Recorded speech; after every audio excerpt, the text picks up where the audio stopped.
Hello, and welcome to another episode of Masterpiece Movie Theater.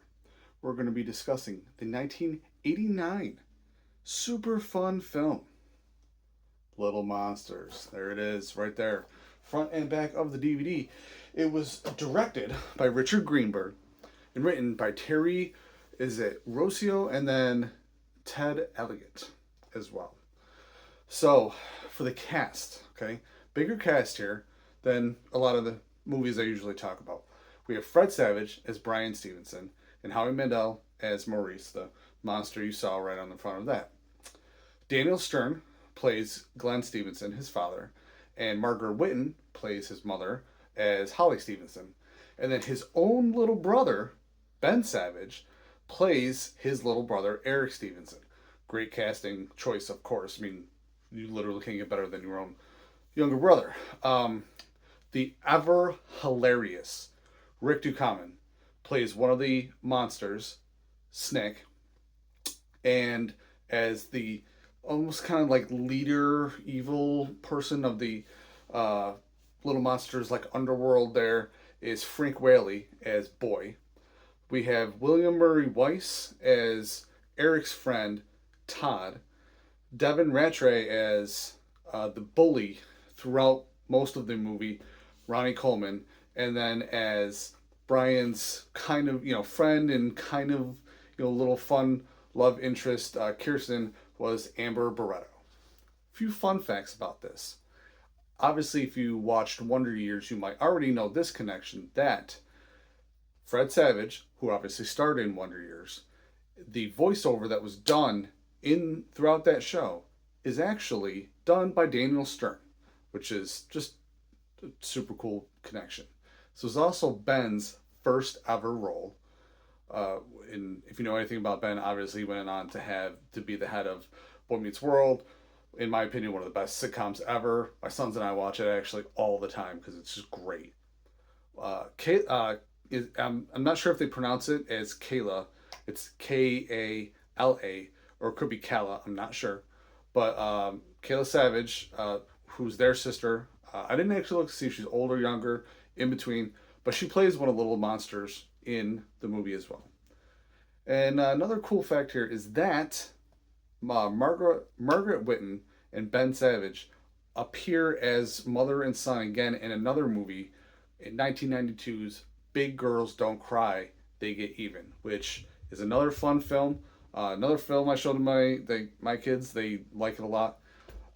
It's if you get a chance to watch that one as well. Fun. Early '90s film. And lastly, in a recent interview, Howie said that he still has Maurice's outfit, which I think is awesome, super awesome.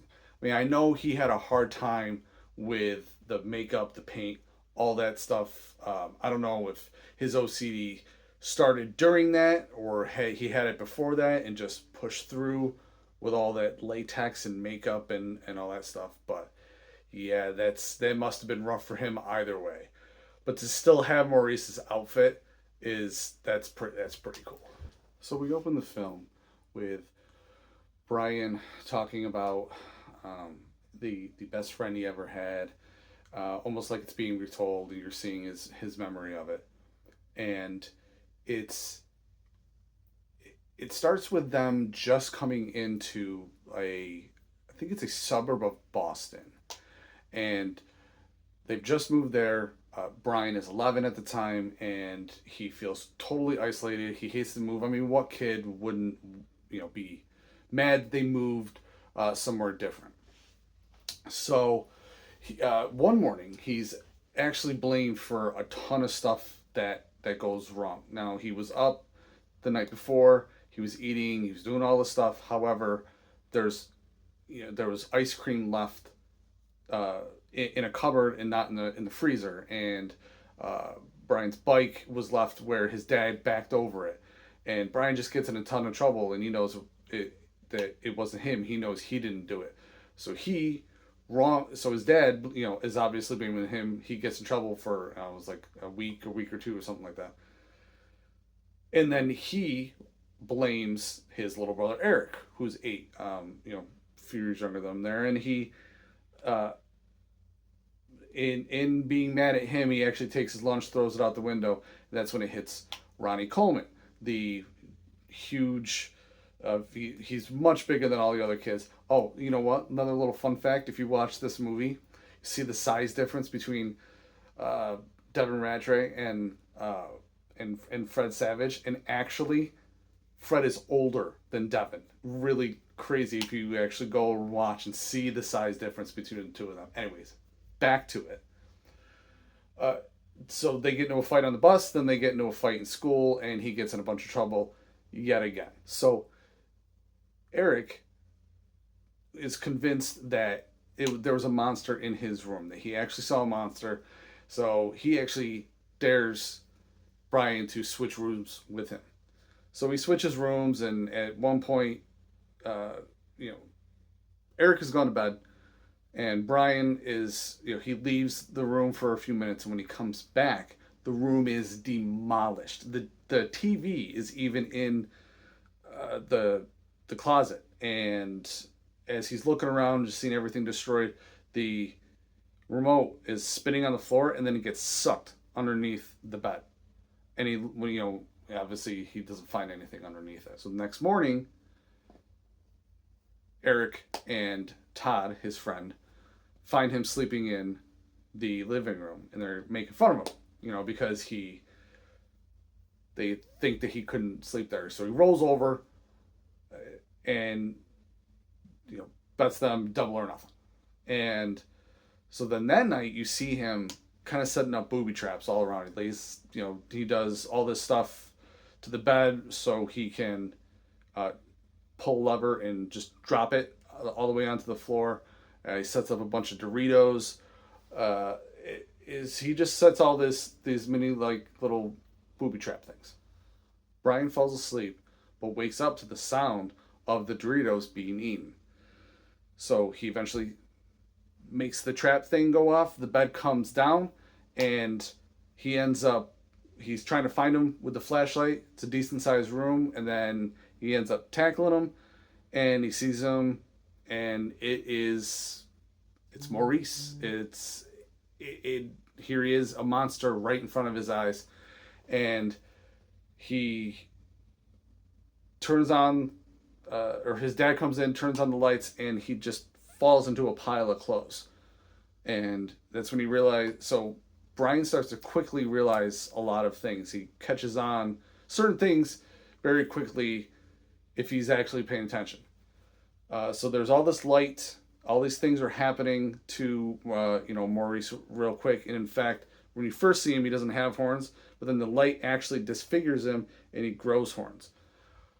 Because the sun is also coming up, and Maurice is freaking out. He needs to get back under the bed because if the sun comes up, he'll die.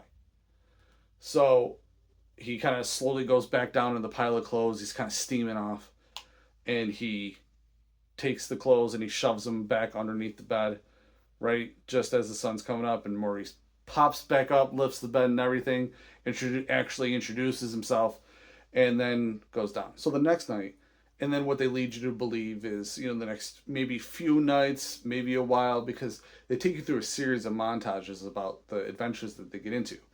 But Maurice shows back up and takes Brian to the world underneath their bed. And you have to be a monster in order to go into this shadow space that's underneath the bed.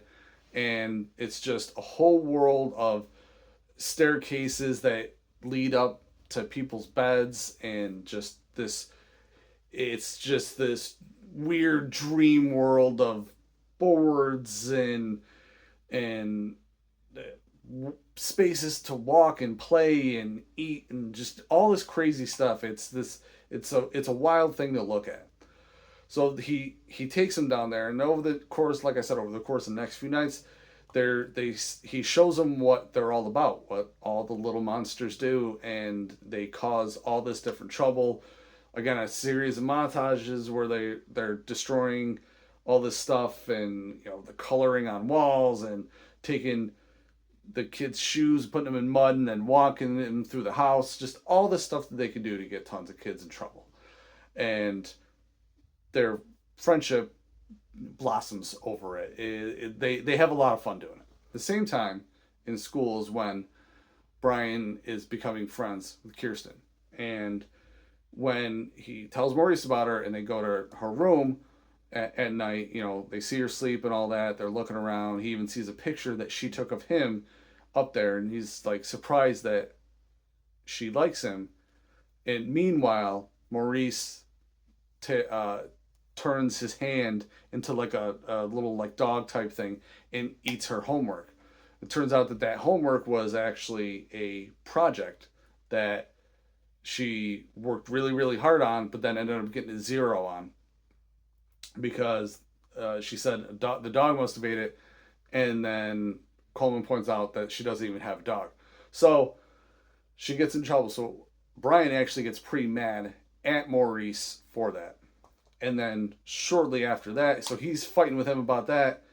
And at the same time, that's when he learns his parents call him and Eric downstairs, and they actually find out.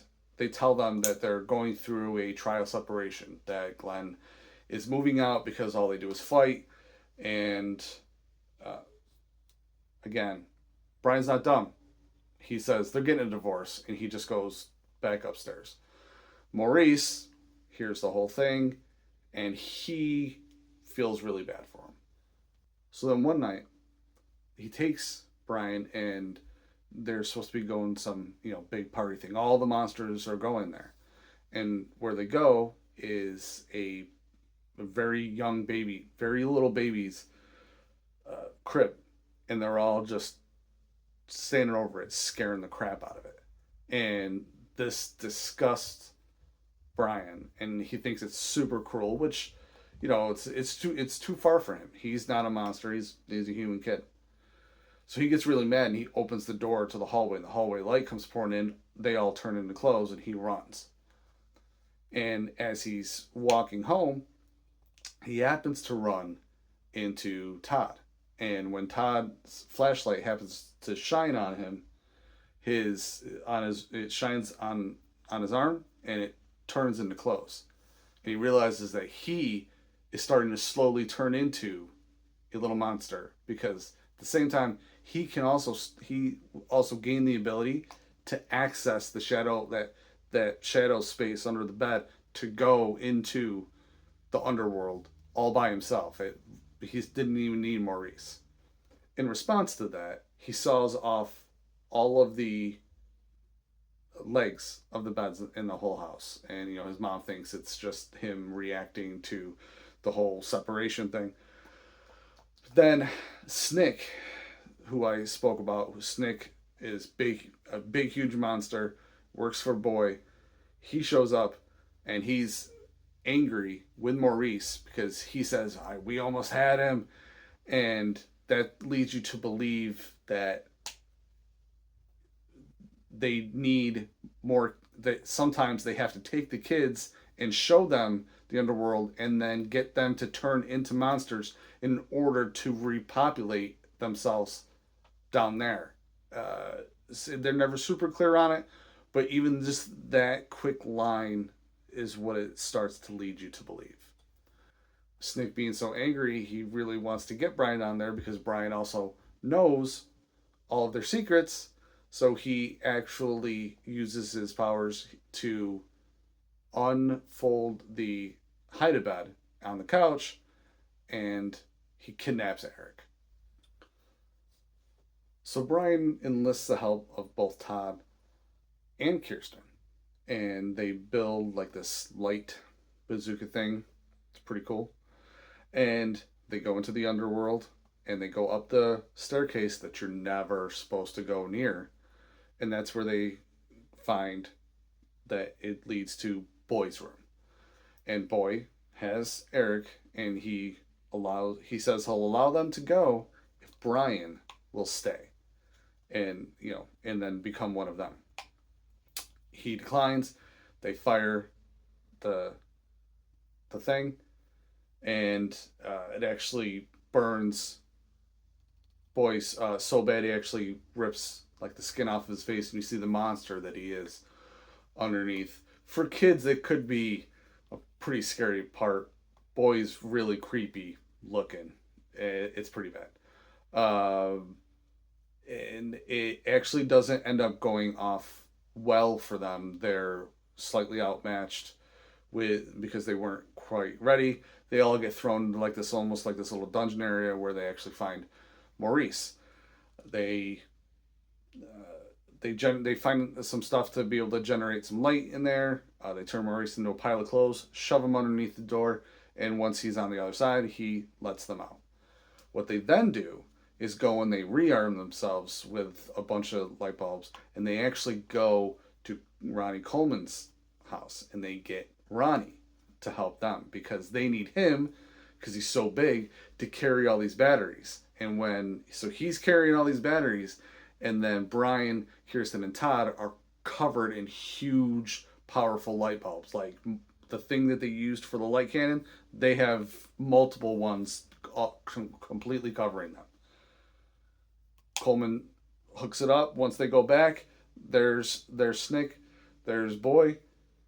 Coleman hooks up the batteries. Boom! Like Boy just burns off, and his clothes even just fold like themselves as they go down, and Snick actually explodes. Snake is actually really strong and actually starts to reform himself. They find Eric and they go to leave. And as they're showing them looking for Eric, they show Maurice walking up the stairs and he's got a flamethrower.